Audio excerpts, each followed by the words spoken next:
So welcome to lecture 10 of network security and cryptography. So today we are going to discuss regarding extended Euclidean algorithm, where it is used, and we are going to see the solved examples also.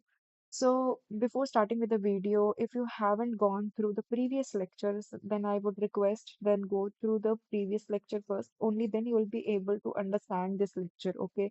So Euclid's algorithm is must for this lecture. Okay, so you can go to lecture 9, you visit that, and then you can start and come with this video. Okay, so what is extended Euclidean algorithm? Extended Euclidean algorithm is a fancier way of solving Euclid's algorithm. Okay, and it makes use of some extra variables like a and b were the previous variables. So here we are including the extra variables which are x and y. So here you can see this. Okay, so ax plus by must be equal to GCD of AB. This is the necessary condition for this. So in the previous lecture, when we were talking about Euclid's algorithm, what we have seen that it was supposed to calculate the GCD of two numbers, right? So when the GCD of two numbers comes to be one, means if both the numbers are co-prime की condition ये होती है कि दो numbers अगर जिनका GCD यानी कि HCF वन आता है तो उन दो नंबर्स को हम क्या बोल देते हैं को प्राइम नंबर्स तो ऐसे केस में हम बेसिकली एक्सटेंडेड यूक्लिडियन एल्गोरिदम का यूज लेकर आते हैं ठीक है and it is basically use to find the modular multiplicative inverse and in the further examples also we are going to see how it is being used to calculate the modular multiplicative inverse. So there is a slight difference between multiplicative inverse and modular multiplicative inverse. First of all, we are going to discuss that basic difference. Okay. So I'm going to erase this first so that I can make clear all the concepts. Okay, yeah.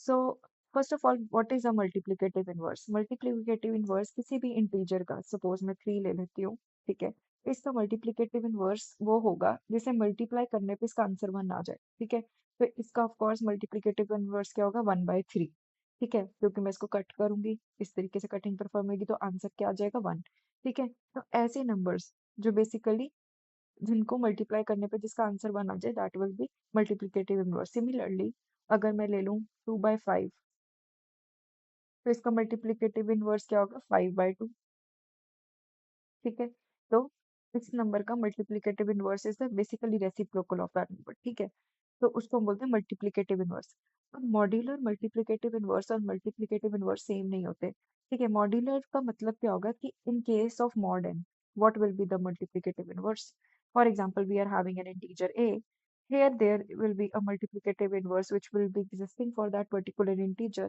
and that must be equal to 1 mod n मतलब कि जब मैं a को जब मैं a को n से divide करूं तो उसका रिमाइंडर 1 आना चाहिए ठीक है लेकिन उसको मल्टीप्लाई भी करना पड़ेगा उसके लिए एक ऐसा इंटीजर एग्जिस्ट करेगा जो उसका इन्वर्स होगा जिसको मल्टीप्लाई करने पे एक प्रॉपर इंटीजर आएगा ठीक है मैं एग्जांपल से दिखाऊंगी अभी आपको तो फिर उसके बाद हम उसको डिवाइड करेंगे n से तो उसका रिमाइंडर हमेशा उस केस में 1 ही आना चाहिए अब मैं इसको आपको एजम्पशन लेके दिखाती हूँ इसमें हिट एंड ट्रायल लेंगे मेथड यूज करेंगे and then we are going to see the extended Euclidean algorithm, how it is going to calculate the modular multiplicative inverse. Okay.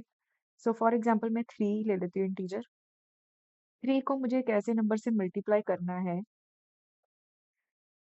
और यहाँ पर मैं एक और इंटीजर ले लेती हूँ 5 ठीक है तो अगर मेरे को इसको एक ऐसे नंबर से मल्टीप्लाई करना है कि जिसका प्रोडक्ट करते ही उसको डिवाइड करेंगे 5 से तो उसका रिमाइंडर 1 आना चाहिए ठीक है तो let us take 1 first of all मैंने अज्यूम किया 1 तो 3 1 जर कितना होता है 3 ठीक है 3 होता है और 3 को अगर मैं 5 से डिवाइड करूंगी तो रिमाइंडर ऑफ कोर्स 3 ही आएगा ठीक है which is not equal to 1 ठीक है तो remainder 3 is not equal to 1 means हमारी कंडीशन सेटिस्फाई नहीं हुई तो यानी कि मेरी फर्स्ट assumption तो गलत है यानी कि 1 is not the multiplicative modular multiplicative inverse ठीक है तो अब मैं दूसरा लेके देखती हूँ 2 ठीक है तो 3 2 जार कितना होता है इधर कैलकुलेट करते हैं 3 2 जार 6 which is equals to 1 mod n sorry 1 mod 5 तो 6 को अगर मैं 5 से डिवाइड करती हूँ तो of course the remainder is 1 ठीक है तो रिमाइंडर कितना है 1 and 1 is equal to 1 means हमारी कंडीशन सेटिस्फाई हो रही है इधर ठीक है यानी कि 2 is the modular multiplicative inverse in this case right तो इस तरीके से हम मॉड एन के केस में हमारे पास चेंजेस आ जाते हैं मल्टीप्लिकेटिव इनवर्स में, ठीक है। तो हमारे जो बेसिकली एक्सटेंडेड यूक्लिडियन एल्गोरिदम है, ये मॉड्यूलर मल्टीप्लिकेटिव इनवर्स को ही फाइंड करने में हेल्पफुल होता है। So we are going to see the example, ठीक है। तो जैसे हम यूक्लिड्स एल्गोरिदम, अगर आपने नहीं किया तभी मैं कहती पहले यूक्लिड्स एल्गोरिदम देखें, ठीक है। जैसे यूक्लिड्स एल्गोरिदम में हमने एक टेबल बनाया था, इधर भी हम सेम टेबल बनाएंगे, बस हम यहाँ पर कुछ एक्स्ट्रा वेरिएबल्स का यूज करते हैं, जैसे कि मैंने पहले भी बताया था। तो we are going to make the same table, ठीक है। और यहाँ पर कुछ एक्स्ट्रा वेरिएबल्स की मैंने स्पेस बनाई है, ओके। तो यहाँ पर था मेरा क्यू, यहाँ पे था मेरा ए, यहाँ पे बी, यहाँ पे था मेरा remainder, okay. So here these are the extra variables t1, t2 and t. So the formula for t is t1 minus t2 into q. So we are going to calculate this, okay, ठीक है। तो ये formula हम use करेंगे to calculate T, ठीक है। तो यहाँ पर हमने एग्जांपल में 3 और 5 का कैलकुलेट करके दिखाऊंगी मैं आपको,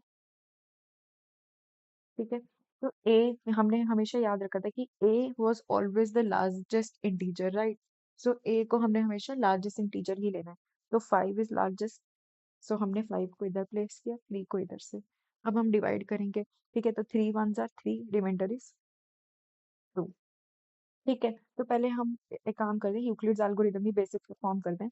उसके बाद हम क्या करते थे, ड्रैग डाउन करते थे। तो 3 इधर आ गया, 2 इधर आ गया, एंड देन अगेन हम इसको डिवाइड करेंगे। 2 1 2, remainder 1. Again you need to drag down, then again 2 इधर आया, 1 इधर आ गया, and here,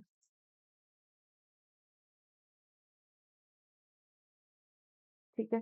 तो जब हमने इसको ड्रैग डाउन की तो 1 2 2 एंड द रिमाइंडर इज 0।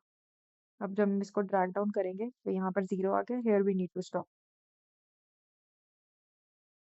ठीक है। तो अब हमारे पास यूक्लिड्स एल्गोरिदम तो परफॉर्म हो गया, अब हमने T1 T2 और T की कैलकुलेशंस बेसिकली परफॉर्म करनी है। तो at the first we are going to take the value of T1 and T2 as 0 and 1। हमेशा हम इनिशियल वैल्यू 0 एंड 1 पे सेट करते हैं। Now we are going to put these values in the given formula. So 0 minus 1 into 1, ठीक है। 0 minus 1 into 1। तो यहाँ पर हमारे को जब हम कैलकुलेशन परफॉर्म करेंगे तो आंसर आएगा -1। अब यहाँ पर हम इसको भी ड्रैग डाउन करेंगे, ठीक है। तो -1 इधर आ गया एंड 1 इधर आ गया। Now we need to again put it this formula, and after performing the calculations you will get 2। क्या आप इसको करके देख सकते हैं, 1 1 माइनस -1 इंटू 1। इसकी जब आप कैलकुलेशन परफॉर्म करेंगे तो -1 into 1 is -1, and 1 minus -1 that will be becoming 1 + 1, तो दैट विल बी 2। तो आप कैलकुलेशन परफॉर्म करना आपका टास्क है इसमें। अगर आपकी कैलकुलेशन गलत होगी देन आपका पूरा एल्गोरिदम गलत हो जाएगा। तो मेक श्योर कि आप कैलकुलेशन ठीक से परफॉर्म करें, ठीक है। तो -1 and 2 आ गया, and then again you need to repeat the same step, put these value in the formula, and after calculating you will get -5 for this,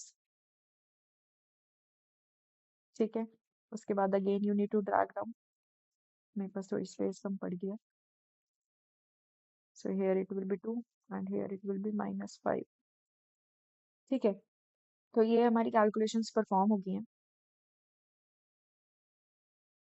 so 2 and -5, and here we need to stop, ठीक है। Because यहाँ पर हमारे cross आ गए थे, तो हमारे पास quotient ही cross है, तो we can not put it into the formula, quotient ही नहीं है हमारे पास, तो here we need to stop. तो जो हमारे पास फाइनल T1 की वैल्यू होगी that will be our answer, ठीक है। तो T1 की वैल्यू क्या है, 2, so the multiplicative inverse for 3 and 5 will be 2 in this case, ठीक है। So this is the answer. So ये हमारा फाइनल आंसर है, लेट मी मार्क इट, ठीक है। So this is our final answer. So this is how we are going to make use of extended Euclidean algorithm, and this is the basic concept. So one question you can try for yourself is for 11 and 30, ठीक है। और इसका answer भी मैं आपको दे देती हूँ, जो आप ट्राई करिए, ठीक है। इसका आंसर 2 है, तो make sure you try this.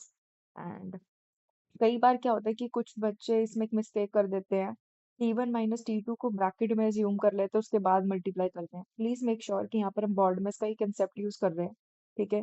तो जब आप कैलकुलेशन करें देर इज नो ब्रैकेट, ऐसा ना हो कि आप पहले T1 - T2 करो उसके बाद उसको मल्टीप्लाई करें क्वेश्चन का साथ, ठीक है। तो पहले बॉर्ड मास के रूल्स के अकॉर्डिंग इसको फॉलो करना है। मीन्स पहले मल्टीप्लिकेशन परफॉर्म होगा एंड बाद में आप उसको वैल्यू से सब्ट्रैक्ट करेंगे। Okay, so thank you for this video, see you in the next lecture.